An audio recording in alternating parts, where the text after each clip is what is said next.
A two-parter. Okay, we're doing Abraham. How many people know who Abraham is? There's an Abraham and Abraham. Okay, we got some Abrahams. Lisa, put up your hand. Lisa, you know who Abraham is. Okay, Joe knows Abraham. Okay, I've got to be some reluctant participants. Okay, so Abraham is a very important part of the whole redemption story and the coming of Jesus. Now, before we get into this, just a little bit of history. We did a couple weeks ago Noah. Noah and Abraham have a connection. Does anybody know it?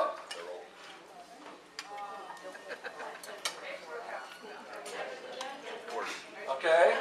Abraham's an ancestor of Noah. Do you know what the relationship is? It's okay if you don't. That's fine.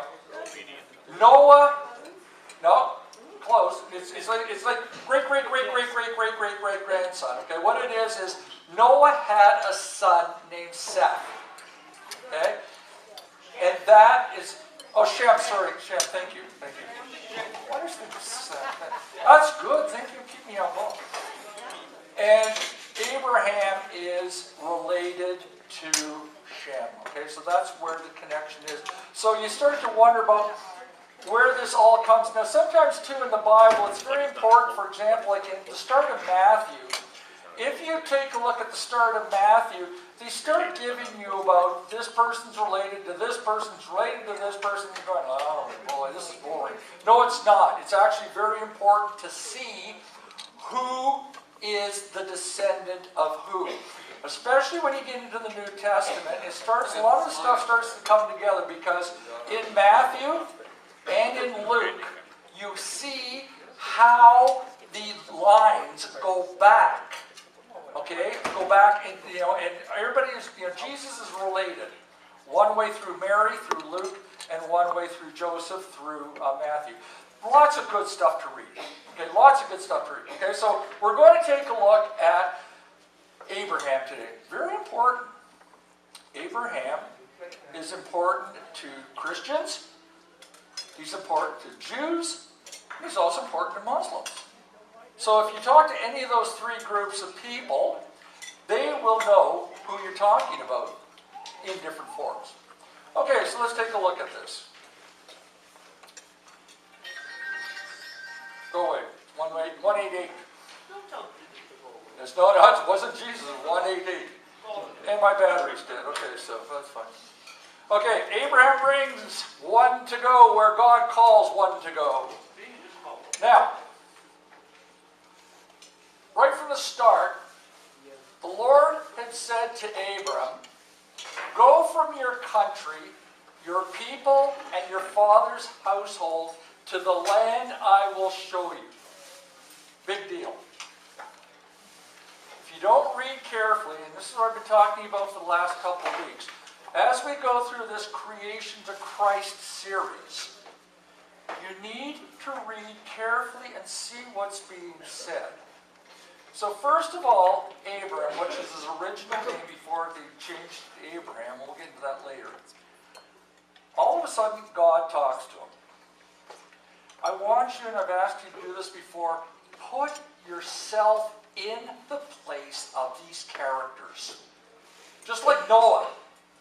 You're sitting there doing your Noah thing, and all of a sudden God starts talking to you and telling you to build this great big boat and starting to collect animals. I think most of us would probably have ourselves committed to a hospital if that happened.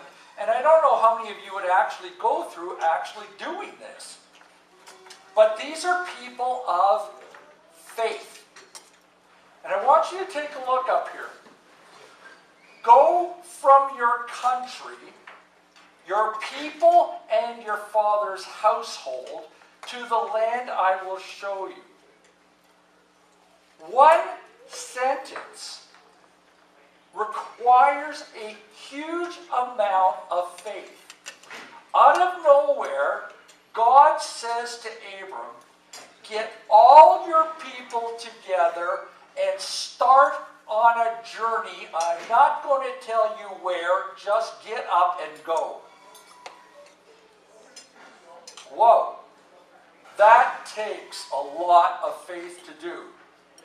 When you see up here your people and your Father's household, this isn't a couple brothers and sisters and a few cousins.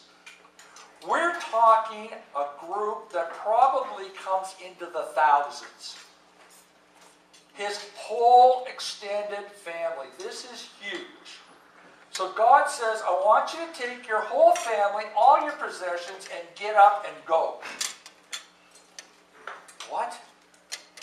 Keep in mind, too, this is not a time of U-Hauls and rent trucks.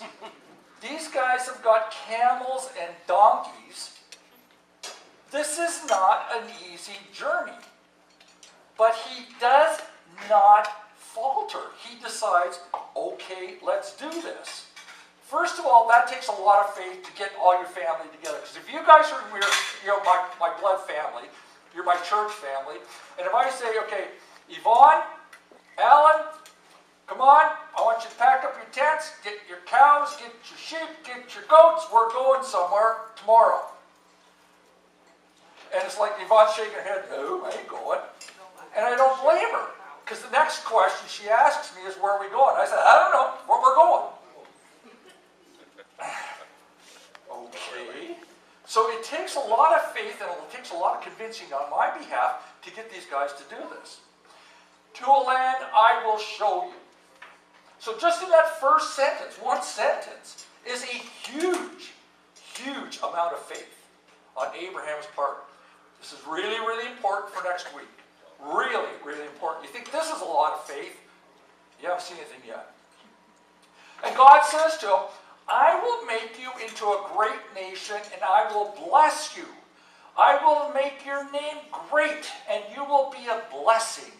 I will bless those who bless you, and whoever curses you I will curse.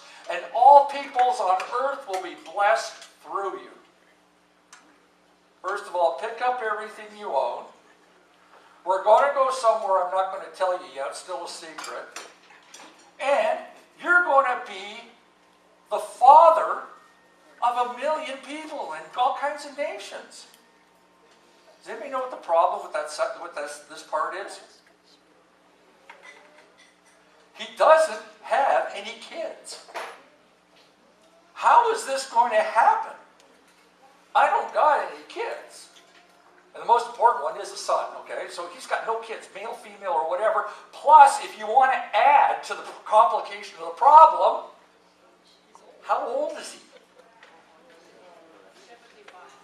He's 75. Now look, guys, this isn't going to happen. This isn't going to happen, like physically. If all of a sudden you say, okay, get on it, start a new generation. Poor Abraham isn't going to do it, and poor Sarah's not going to do it either. These are old people. Like, these people are even older than me. Oh, You're ancient. yeah, hang on. Okay. Here's a pretty good idea. I managed to find a picture, but this is a pretty good idea of what these guys went through. They're walking. They got sandals, some of them bare feet, but they're like, there's donkeys, and the sheep are wandering off, and you got to go chase them, and cows. And we're not even talking about simple things like food and water. Start taking a hike across the desert with no apparent food or water. Like, God didn't even say, don't worry, 3 kilometers down the road there's a McDonald's. He just tells them to start hiking off through the wilderness. Again, incredible amounts of faith. But that's a pretty good picture of what this would be. And if you see the picture too, the representation shows you cannot see the end of the line. It just goes. And they're all trudging off. Pretty cool. So, as Abram went, as the Lord had told him, and Lot went with him. Abram was 75 years old when he set out from Haran. He took his wife Sarai, her name will change to Sarah, his nephew Lot, and all the possessions they had accumulated, and the people they had acquired in Haran, and they set out for the land of Canaan, and they arrived there.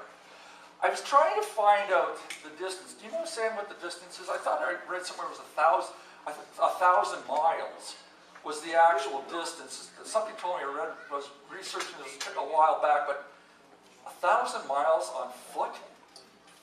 Like, I know some of us have trouble walking from the church to Walmart. Like, okay. Abram traveled through the land as far as the site of the great tree of Moreh at Shechem.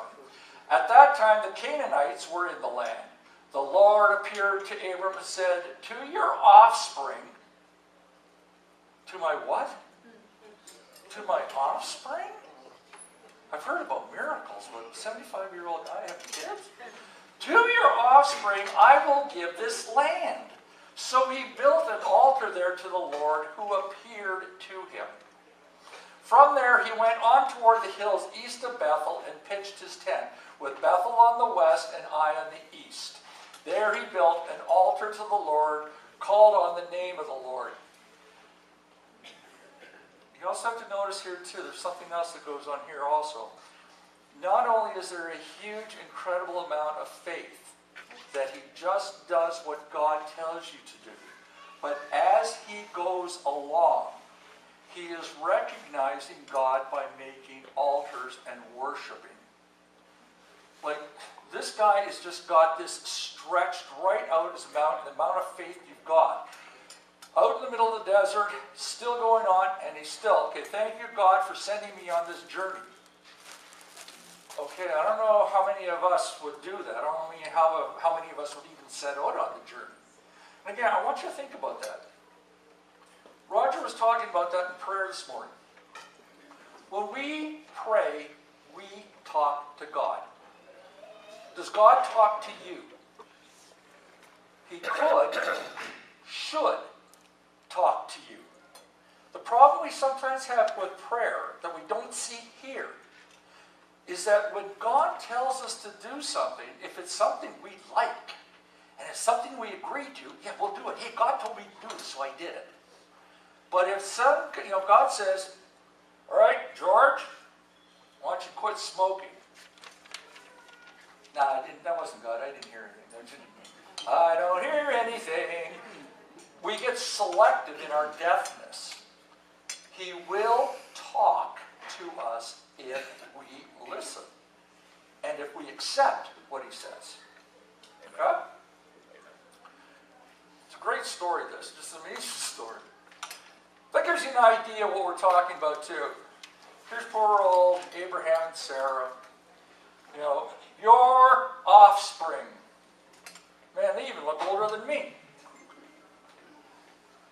After this, the word of the Lord came to Abram in a vision. "Do not be afraid, Abram. I am your shield, your very great reward." We've talked about this before too, where why are you, as a Christian, why are you afraid of things? Now, we all, granted, because of our human weakness, we are going to be afraid of stuff. But we often talk about having angel armies behind us. We have Jesus there protecting us. If you go down into a smackdown street fight and your buddy there is Jesus, who do you think is going to win? There's no street gang, no whatever is going to take you. Jesus is there. Even if you get beat up badly, he will still be there to help you recover, whereas if you don't, you won't have him. He's your shield. It's like, remember I told you that recently, we were blessed to be on a cruise, and there was a horrific storm. There was like 30-foot waves. And the boat was being tossed around, and it was like, and people are, we're going to die. And a lot of these people are Christians. Why? Remember the story of when Jesus was out in the boat on the Sea of Galilee with his disciples. And the boat's getting tossed around, and they're all waking up, we're going to die. And Jesus just goes like, "Hey guys, I'm here. What are you worried about?" And that's what we have to remember. There's always going to be trials and tribulations. But if you've got Jesus there to walk with you, it's not going to be perfect, but it's going to be a lot better. But Abram said, Sovereign Lord, what can you give me since I remain childless, and the one who will inherit my estate is Eleazar of Damascus? And Abram said, You have given me no children, so a servant in my household will be my heir. This is logical. This is the way inheritance went back in those days. So, my slaves' kids are going to be the ones that you're going to build a kingdom on? Like, he's saying to God, you're not being logical. Then the word of the Lord came to him. This man will not be your heir, but a son who is your own flesh and blood will be your heir. You got to imagine this is really doing things to Abram's head. Like, what? I just don't understand this. He took him outside and said, Look up at the sky and count the stars, if indeed you can count them. Then he said to him, So shall your offspring be. Abram believed the Lord, and he credited to him as righteousness. Interesting word. Why was Noah saved? Why was Noah's family and Noah saved? I'll give you a hint. Look at the last word on the screen. Right. That's right. Okay, it's righteousness. Okay. So Noah and his family were righteous, and so was Abraham. Very important thing. Keeping in mind the creation to Christ connection. Everything is connected from Abraham down to Jesus. You cannot have Jesus coming from an unrighteous genealogy. Okay?